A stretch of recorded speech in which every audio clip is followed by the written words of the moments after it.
Something about Amazon has always made her seem like the least appreciated class. Maybe it's the unusually expensive building requirements, or maybe it's that she's faced some sizable nerfs as time went on. Or maybe it's because she has 2 viable builds. Amazon lives up to her name though. Instead of extremely speedy delivery, the Amazon has extremely speedy clear times, giving you perhaps the greatest boss killer in Diablo 2. There is a chunk of challengers for that topic, but in general, Amazon wields a mighty stick to poke things with, and if you have the gear to back it up, that is. If you don't have the gear, garbage. Once again, we'll be talking about the builds, we'll be talking about the gearing process, we'll be talking about the hardcore, and we'll be talking a lot about whether or not the Amazon is the best class in Diablo 2.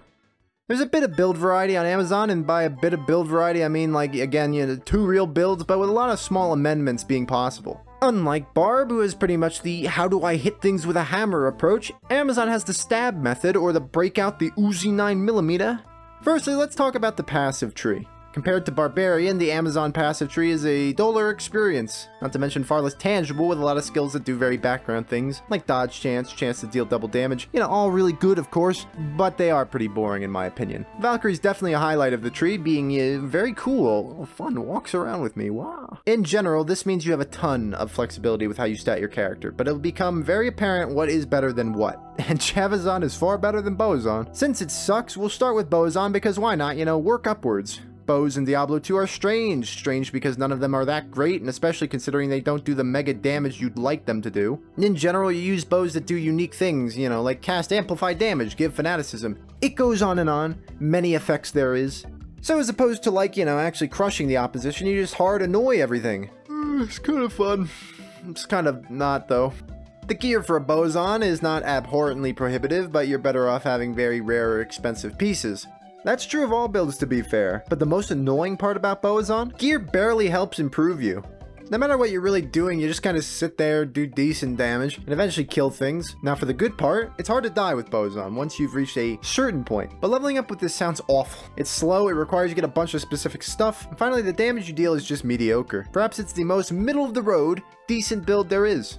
So put it right in the garbage can. In contrast, Chavazon is like a nuclear bomb going off, blasting everything in every direction. Like, look at my decently geared, yet not remotely best in slot, Amazon fight Bale. I mean, he's like dead as shit, and oh yeah, did I mention that was on players 8? Just picture this build with 7 more allies at your disposal. It makes the game Diablo 2 easy. And as I keep joking about and have mentioned like 10 times, that's pretty much all the builds we can look at. If we were being boring, but I'm not trying to be, I'm gonna give you 2 more builds that put the AMA in Amazon. AMA, of course, being short for R Mega Ass. Nah, I'm just kidding, they're alright. No, they're not. Plague Zon is Plague Javelin build that specializes in poison damage. So yeah, mega ass. But poison damage cannot be underestimated. It can actually bring a lot of damage to the table. For this build, you can chuck one of these into the fray and things start burning pretty well. It is unfun how you have to just stand there and wait after using Plague Javelin, unless you opt for the intelligent approach of having Lightning Fury for this build as well. This gives you a very competent dual element spec, and that gives you the freedom to just walk around through every zone practically, and if between you, your Merc, and your Valkyrie, which have I mentioned is actually insane to have around, use it, cannot kill everything in your path,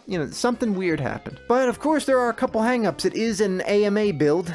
Firstly, breaking poison immunity is annoying apparently. With my trusty Pratham wielding Infinity by my side, I couldn't break this at all, which, yeah, is why we have Lightning Fury, but funnily enough, it's so easy to break lightning immunity that I start wondering why I even have Plague Javelin in the first place. Secondly, you are not the best boss killer around anymore, and while you can definitely still kill bosses, and quite safely as well, you are no longer that strong. In fact, it's akin to waiting for a bus now.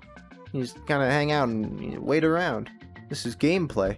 It's not the best build the Amazon has, but as they say, variety is the spice of life, and Plague Zon sucks balls. But let's hit up one last build that breaks away from all conventional Amazon weapons. If you miss swords, maces, whatever else you want, you can go for a strange approach by playing a passive Zon. Now you can go online and search up passive Zon builds, and you'll find that they don't offer you much in the way of how to gear this character, or even really how to build it. It's like some ethereal concept that doesn't get played or no one cares to make a guide for it. So I said, fuck it. I'll try and give some actual pointers myself. Firstly, the most apparent part of the passive Zon is that you'll be using points practically only in the passive tree. Doing this gives you a very competently statted character. You basically become the most powerful, do nothing but swing at enemies type thing. But that's where the gear can revolutionize how this plays. By the way, this can be mentioned now, this is not a cheap build at all.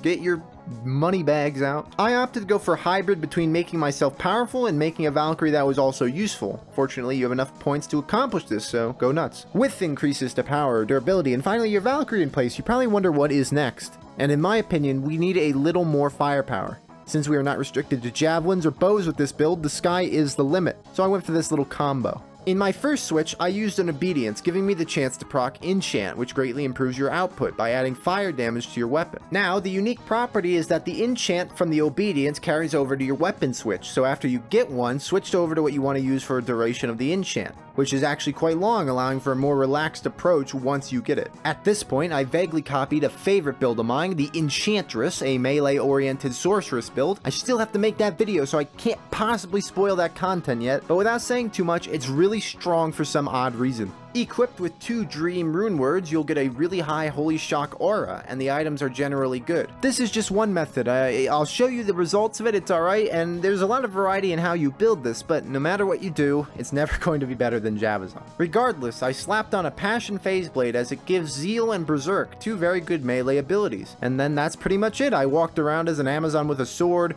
proccing a Sorceress skill and swinging at enemies with both a Paladin and Barbarian skill. You know, this build isn't that great, but it was fun to do, and you know, you could slap things pretty well. You could build the passives on in a million different ways, so maybe you have fun trying to finagle a setup where you can almost ignore every mechanic of your class. But this turned out to be a much longer section than I wanted, or that had any right to be. Damn, I spent too much time on Plaguezon. Forget everything I said about Plaguezon. Let's get into the gearing process. Amazon is a class that really benefits, like really benefits, from having a good selection of non-specific gear. Non-specific gloves to give plus skills to javelins or bows, and these gloves can have many other benefits like magic find, attack speed, resistance, you know, many things there is. Really rare javelins are probably better than the thankfully still really good unique choices. The amulet slot has a lot of good choices, but you could probably do the best with a rare or maybe even a crafted piece. Your head slot has a few good possibilities, of course, including the very good and rare Griffin's Eye diadem, but you know, extremely rare circlets with the works, those are most likely the best. Finally, and infamously, the Jeweler's Monarch of Deflecting with 4 5/5 lightning facets, otherwise known as yeah right. If you do have all of the above and all of the non-mentioned expensive rune words like Chains of Honor, some of the best uniques in the game, and a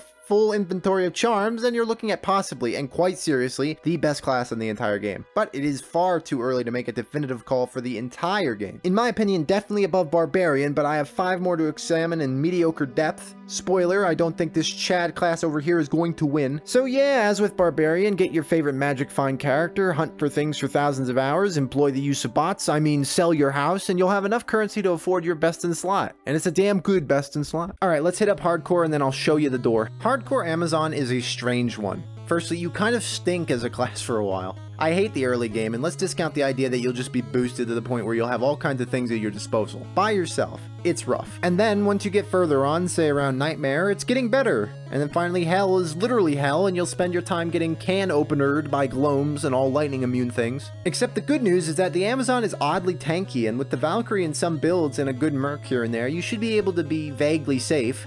You probably won't be able to just roll through the entire thing, but if you can gear up, you are probably one of the best heavy hitters there is. Just make sure to never return to Act 3 ever for any circumstance except throwing things into Mephisto's ass. Okay, here's my verdict. I gotta give one. Amazon's not the best. Didn't expect that answer. Well, in my opinion, it's only possibly the strongest class because we haven't talked about the, quote, big boy of melee damage yet, and even with the insane AoE clearing speed Amazon has, I think that award could go to a different class. Could you guess who? But of course, I am happy to debate this with anybody in the comments because for reasons I may not be mentioning, Amazon could be the best class in Diablo 2. Feel free to leave a comment telling me your opinion. At the same time, since you're down there, just tag the subscribe and like buttons. They're right there. Magic find the subscribe button. By the way, Druid is not the best class in Diablo 2.